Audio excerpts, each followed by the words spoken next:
Look, by the end of this video, you're gonna know exactly why you and your partner are always out of sync in the bedroom, and the one biological hack to perfectly align your drives without even trying.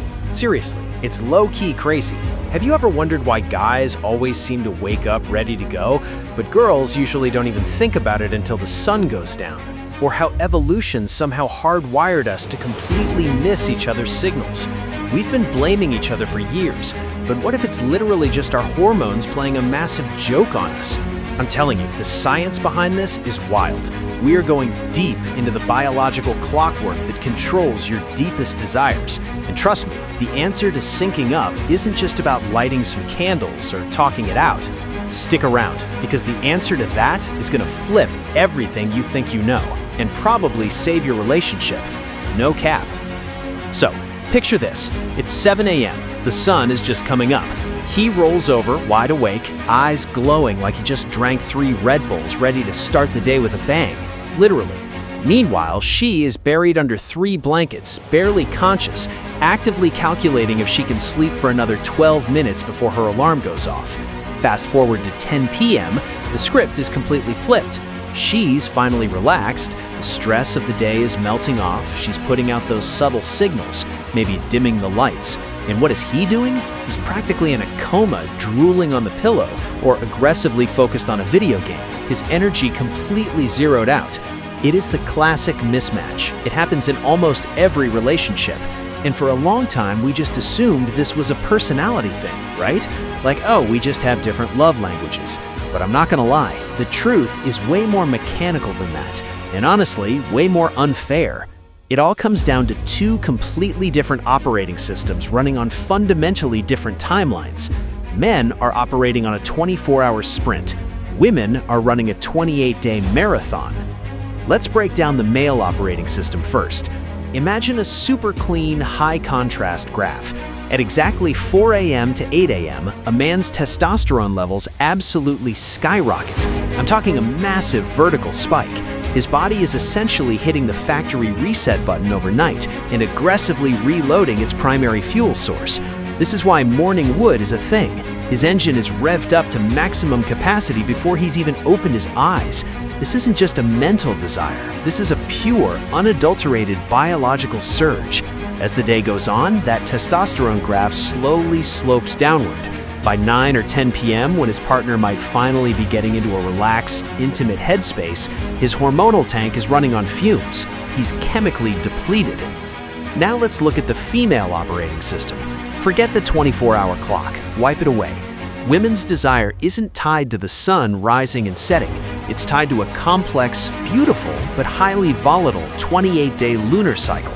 It's like watching a symphony of hormones, estrogen, progesterone, and testosterone all taking turns conducting the orchestra.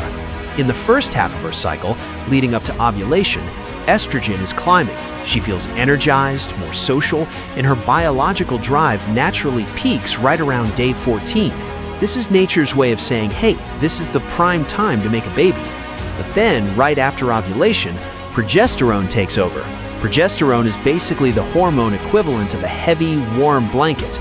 It makes her feel cozy, sleepy, and way less interested in anything high energy. So if a guy is hitting his daily 8 a.m. peak on day 22 of her cycle when she's deep in her progesterone phase, it's like trying to start a fire underwater. It's just not gonna happen, and it leaves both people feeling rejected and frustrated. But this brings up that massive question: why? Why would evolution design us this way? If the whole point of biology is to reproduce and keep the species going, why make it so ridiculously hard for a man and a woman to be in the mood at the exact same time every single day? It seems like a massive glitch in the Matrix, right?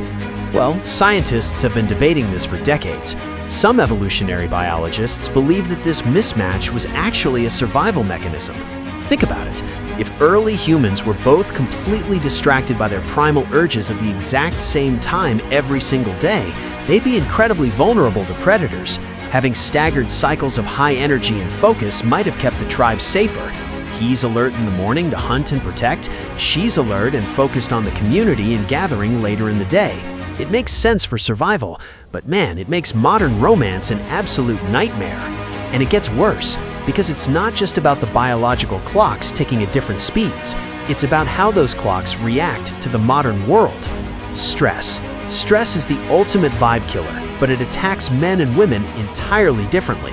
When a guy is stressed, say he had a terrible day at work, his body wants a release. His brain seeks out a dopamine hit to counteract the cortisol, the stress hormone. In one of the fastest, most efficient ways to get that massive dopamine spike? Yeah, intimacy. So for a man, sex is often the cure for stress. But for a woman, it is the exact opposite. Her brain needs to feel safe, secure, and relaxed before it can even entertain the idea of intimacy. If she's stressed about work, the kids, or even just the laundry piling up in the corner, her brain literally builds a chemical wall that shuts down desire. She needs the stress to be gone before she can want sex. He needs sex to make the stress go away. Do you see the absolute collision course we're on here? So, where does that leave us? Are we just doomed to a lifetime of missed connections and frustrated sighs in the dark? Are we supposed to just keep fighting our own biology? This is the moment. This is the secret I promised you at the very beginning. Because everything we've talked about so far, the morning spikes, the 28-day waves, the stress reactions, it all assumes that desire works the same for everyone. But it doesn't. And understanding this one distinction is the cheat code to completely hacking your relationship's physical connection. There are two types of desire: spontaneous desire and responsive desire. Spontaneous desire is exactly what it sounds like. It's the lightning bolt. It's waking up at 7 a.m. and just being ready. It comes out of nowhere, driven purely by internal hormonal surges. Men overwhelmingly experience spontaneous desire. But here is the mind-blowing part. A massive percentage of women do not experience spontaneous desire as their primary mode. Instead, they experience responsive desire. Responsive desire means the physical arousal doesn't just magically appear out of thin air. It has to be triggered by an external stimulus. It's a reaction. Think of it like a party. Spontaneous desire is the person who wakes up, blasts music, and starts dancing alone in their room.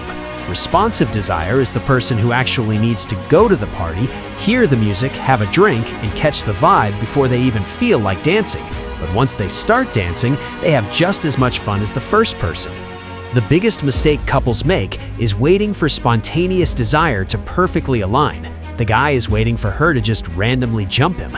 She is waiting to miraculously feel in the mood before she agrees to anything.